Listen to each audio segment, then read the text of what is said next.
said, sense of self is not as important as the sense of ohana, the family, the whole, because each member of the family, each individual had certain kuleana, certain responsibilities and certain privileges, whereas not everybody had the same amount of privileges or responsibilities.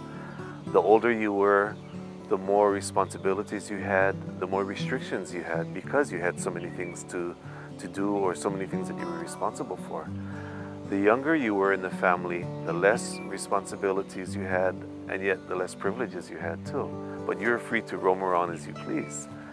So in the Hawaiian context, understanding that sense of ohana, I believe, is the key to be able to develop a sense of self-identity.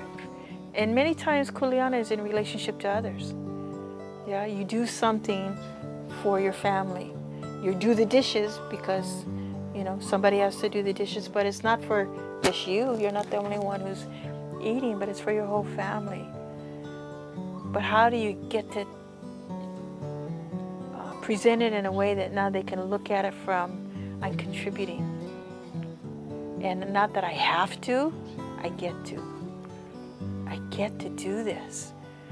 So the family itself, the ohana itself, can be looked upon as the individual, or that sense of self, because what you do reflects your family. What your family does is a reflection on you too. So they're very closely linked. Those things that the child learns in the ohana are expressed or brought out in the classroom, and they should enhance what's taught at home. And what's taught in the school should be enhanced also at home. Well, for the Hawaiian methods, we teach them about place and self, and who they are as human beings. And that's the same concept behind differentiation, is to teach them to understand who they are. And then to carry it maybe one step further, who they might be in a classroom as well. But if I can get them to get the basics of who they are and how they see the world, then it's easy for them to decide how they can be learners in the classroom as well. And that's differentiation.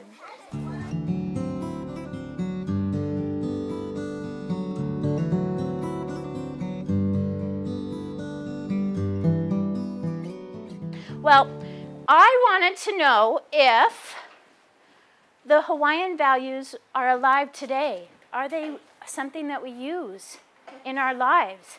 And I thought the best place we might find it is in the newspapers or on the internet, on the newspapers on the internet. So I went into the newspapers and I tried to find some examples of all of our values back there.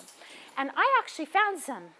Okay, so you got to read first, then you decide which value it fits the best under. When you're done, you can see me for a piece of tape and we'll tape it up and then we'll share why you think that was there, okay? Our article is about people who went around and asked homeless people what if they want to have Thanksgiving food, and they help people that are homeless people, and that's what that's about.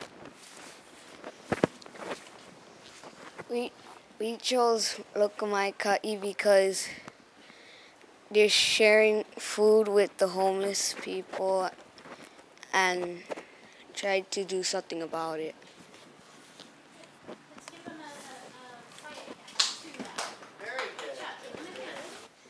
This story is about a little girl that got diagnosed with a bad disease that could kill her, and lots of people from around the world, they tried to help her by donating blood, and then when she was all better, she got diagnosed with it again at the age of 3, and she died peacefully in her sleep. That's what it's about. We choose Ohana because when the little girl died in her sleep, her mom really cared about her. There was some really good working together, Laulima in my room today. And I think the teams that worked together the best actually were done quicker, just like we did with our truckers during the turkey trot. When we work together, we can get things done quicker, right? So we had Laulima this morning, we had Lokomaikai, we had sharing. You shared the articles. What else happened this morning? Tell me some other things that we practiced while we were doing our articles. What else? What do you think? So the values that the teachers themselves can bring into the classroom are almost endless. And it depends on what needs to be addressed, as well as what some of the strengths of either the students in question or the class as a whole can be. So the teachers can actually take what they already have and strengthen it. Because I mentioned that many times children don't realize what they know until it comes up. I think teachers too have similar experiences where they too don't realize how much they do know or how much richness or value that they have until it's brought up or until it's time to use it.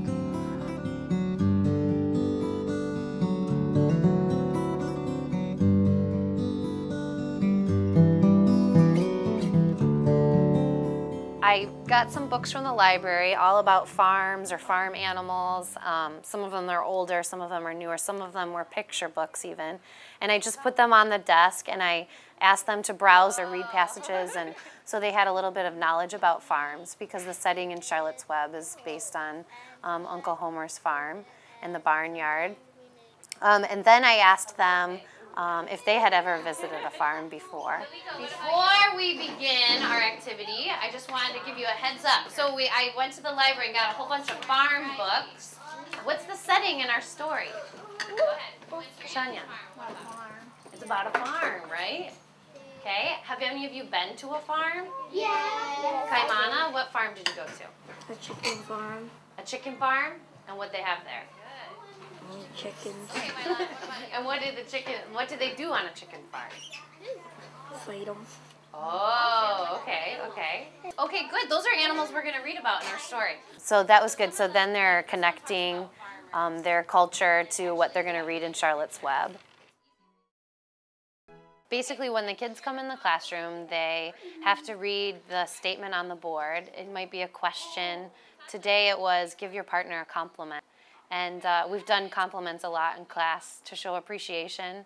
So today they had to do that, and then they go get their warm-up paper. Today it was a reading passage and they had to answer questions. Then after we're done correcting the warm-up, the students stand and they recite the Kamaile Creed. And basically this just follows our core values on the wall, which are cooperation, responsibility, pride, and respect. And so they talk about how those are supposed to be implemented throughout their school day. And so you look for ways to teach those kinds of things to the opio, you know. Your integrity rests in this, what's coming out of your mouth. You know, that's your talk, that's your walk. And that's what's revealed. That's what I understand of the importance of what you say is better be what you do, because people are measuring you by that. And what's even better is what you do doesn't even have to be said. But whether a child is part Hawaiian or not, the want is the same. That desire to be understood or recognized for who they are is the same. What I found, though, in practicing things of Hawaiian traditions is that you can apply all of that gets to the core of the being across the board, you know, and it will be of benefit to anyone, you know.